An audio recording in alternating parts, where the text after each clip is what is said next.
Hello. Sir ನಮಸ್ಕಾರ. ನಮಸ್ಕಾರ. Sir ನಮ್ಮ ಹೆಸರು ಪ್ರಸನ್ನ ಕುಮಾರ್ ಸ್ವಾಮಿ ಅಂತ, ಕರ್ನಾಟಕ ಸಿಂಹಗರ್ಜನೆ ವೇದಿಕೆ ರಾಜ್ಯಾಧ್ಯಕ್ಷರು ಅಂತ ನನ್ನ ಹೆಸರು. ನಿಮ್ಮ ಗರ್ಜಿನ ಹೇಳಿ ಸರ್. ಸರ್ ಏನು ಇಲ್ಲ, 1 ವರ್ಷದಿಂದ ನಿಮ್ಗೆ ನಾವು ಕರೆ ಮಾಡಿ ಕನ್ನಡನ ಭಿಕ್ಷೆ ಬೇಡ್ತಾ ಇದ್ದೀವಿ ಸರ್, ನಿಮ್ ವಸ್ತುಗಳ ಮೇಲೆ ಕನ್ನಡ ಮಾಡ್ಕೊಡಿ ಅಂತ. ಹೌದಾ? ಇದು ಇದು ಒಂದು 50 ಸಾರಿ ಕರೆ ಮಾಡಿರ್ತೀವಿ, ಯಾರೋ ಮೇಡಮ್ ತೆಗಿತಾರೆ, ಆಯ್ತು ಸರ್ ಮ್ಯಾನೇಜ್ಮೆಂಟ್ ಹೇಳ್ತೀನಿ ಅಂತಾರೆ. ನಾವು ಯಾವುದೇ ಕಾರ್ಯಕ್ರಮ ಹೋಗ್ಲಿ ನಿಮ್ಗೆ ನಾನು ಫೇಸ್ಬುಕ್ ನೋಡಿ ಬಿಂದುನ ನಿಮ್ಮ ವಸ್ತುಗಳನ್ನೇ ನಾವು ಉಪಯೋಗಿಸ್ತೀವಿ. ಯಾಕಂದ್ರೆ ಕರ್ನಾಟಕದಲ್ಲಿ ಉತ್ಪತ್ತಿ ಆಗ್ತಕ್ಕಂಥ ವಸ್ತುಗಳನ್ನೇ ನಾವು ಉಪಯೋಗಿಸೋಣ, ಭಿಕ್ಷೆ ಬೇಡ ಆದ್ರೂ ಕನ್ನಡ ಹಾಕ್ಸ್ಕೊಳ್ಳೋಣ ಅಂತ ನಾವು ನಿಮ್ಗೆ ಕರೆಗಳು ಮಾಡ್ತಾ ಇರ್ತೀವಿ ಸರ್. ಹೌದಾ? ಹೌದು ಸರ್. ಕನ್ನಡ ಅಂದ್ರೆ ನಮ್ಮ ಲೇಬಲ್ ಅಲ್ಲಿ ಇಲ್ಲ ಸರ್, ಬಿಂದು ಮೇಲೆ ನಾವ್ ಇವಾಗ ತಂದಿದ್ದೀವಿ, ಒಂದು ಕಾರ್ಯಕ್ರಮ ನಡೀತಾ ಇದೆ ಕೋಲಾರ ಜಿಲ್ಲೆ KGF.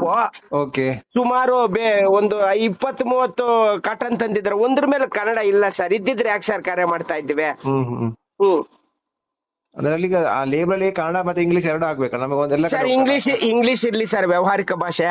ನಮ್ಮ ರಾಜ್ಯದಲ್ಲಿ ತಯಾರಾಗುವ ನಮ್ಮ ಮಾತೃಭಾಷೆ, ತಾಯಿ ಭಾಷೆ ಒಂದ್ ಕಡೆ ಹಾಕಿ ಸರ್. ಅಲ್ಲಿ ಸ್ಪೇಸ್ ಇರಲ್ಲ ಸರ್ ಲೇಬಲ್ ಎಲ್ಲಿ ಜಾಗ ಫುಲ್. ಸರ್ ಹೊಸ ಲೇಬಲ್ ನಮಗೋಸ್ಕರ ತಯಾರು ಮಾಡಿ, ಕನ್ನಡ ತಾಯಿಗೋಸ್ಕರ ಆದ್ರೂ ಮಾಡ್ಕೊಡಿ ಸರ್. ಆಯ್ತು ಸರ್, ಮಾತಾಡ್ತೇವೆ ಒಮ್ಮೆ. ನೀವು ಮೊನ್ನೆ ಮೇಡಮ್ ಹೇಳಿದ್ರು ಉಗಾದಿ ಕೊಡುಗೆ ಯಾಕೆ ಕೊಡ್ತೀವಿ ನಿಮ್ಗೆ ಕನ್ನಡ, ನಾನು ದೊಡ್ಡವ್ರ ಹತ್ರ ಮಾತಾಡಿದ್ದೀನಿ ಅಂತ ಹೇಳಿದ್ರು. ಓಕೆ. ಆಮೇಲೆ ಹೇಳಿದ್ರು ಸರ್ ಮ್ಯಾನೇಜ್ಮೆಂಟ್ ನಮ್ ಕೈಯಲ್ಲಿ ಏನಿಲ್ಲ ಅಂತ ಹೇಳಿದ್ರು.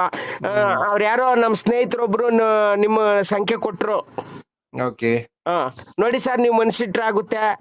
ನಮ್ಮ ಮುಖಪುಟ ನೋಡಿ, 25,000 ಜನ ಇದ್ದಾರೆ ನಮ್ಮ ಸಂಘಟನೆಯಲ್ಲಿ ಸದಸ್ಯರುಗಳು. ನಾವೆಲ್ಲ ಉಪಯೋಗಿಸ್ತಾ ಇದ್ದೀವಿ.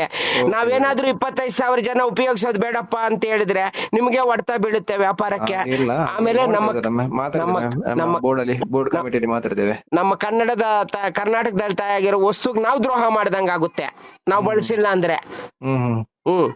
ಓಕೆ ಓಕೆ ಸರ್, ಮಾತಾಡ್ತೇವೆ. ಬೋರ್ಡ್ ಮಾತಾಡಿ. ಏನ್ ಸರ್, ಒಂದ್ ತಿಂಗಳಲ್ಲಿ ಮಾಡ್ಕೊಡ್ತೀರಾ ಸರ್? ಆಯ್ತು, ಮಾತಾಡ್ತೇವೆ. ಬೋರ್ಡ್ ಮೀಟಿಂಗ್ ಅಲ್ಲಿ ಮಾತಾಡ್ಬೇಕಿಲ್ಲ. ಹೇಳಿ ಸರ್, ಹೇಳಿ. ನೀವು ಮನ್ಸಿಟ್ರಾಗುತ್ತೆ ಸರ್. ನಾಗರಾಜ್ ಸರ್, ಇನ್ನು ದೊಡ್ಡವ್ರ ಗಮನಕ್ಕೆ ಹೋಗಿಲ್ಲ ಅನಿಸ್ತಾ ಇದೆ ನಮ್ಮ ಕಾರ್ಯಗಳು ಇಷ್ಟು ದಿವಸ. Okay sir. ಓಕೆ. ಪಾಂಟಾನು ನಿಮ್ದೇ ಅಲ್ವಾ ಸರ್?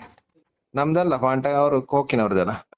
ಇನ್ನು ಯಾವ್ದೋ ನಿಮ್ದು ಉತ್ಪನ್ನ ಇದೆ ಸರ್ ಇದ್ರ ಜೊತೆ? ನಮ್ದು ಬಿಂದು ಮಾತ್ರ ಇರೋದು ಸರ್. ಕುಡಿಯುವ ನೀರಿನು ಇದೆಯಲ್ವಾ ಸರ್? ಯಾವ್ದು ಬಿಂದು ಎಲ್ಲಾ ವಸ್ತುಗಳ ಮೇಲೂ ಕನ್ನಡ ಮಾಡ್ಕೊಡಿ ಸರ್ ದಯವಿಟ್ಟು. ಏನೋ ನೀವು ಮಾಡ್ತೀರಾ ಅಂತ ನನ್ಗೆ ಅನಿಸ್ತಾ ಇದೆ ನಿಮ್ಮ ಮಾತು ನೋಡಿದ್ರೆ. ನೋಡೋಣ ಸರ್, ಅದ್ರ ಮೇಲೆ ಇನ್ನೂ ಒಂದ್ಸಾರಿ ಪ್ರಯತ್ನ ಪಡ್ತೀನಿ ನಿಮ್ಮ ಮನವೊಲಿಸೋಕೆ. ಆಯ್ತಾಯ್ತು ಸರ್. ನಮ್ಮ ಕರ್ನಾಟಕ ಸಿಂಹಗರ್ಜನೆ ವೇದಿಕೆಯಿಂದ ಧನ್ಯವಾದಗಳು. ಮುಂಬರುವ ಚಾಂದ್ರಮಾನ ಯುಗಾದಿ ಹಬ್ಬದ ಆರ್ಥಿಕ ಶುಭಾಶಯಗಳು ನಿಮ್ಗೆ. ಶುಭಾಶಯಗಳು ನಿಮಗೂ ಸರ್. ಸರಿ ಸರ್.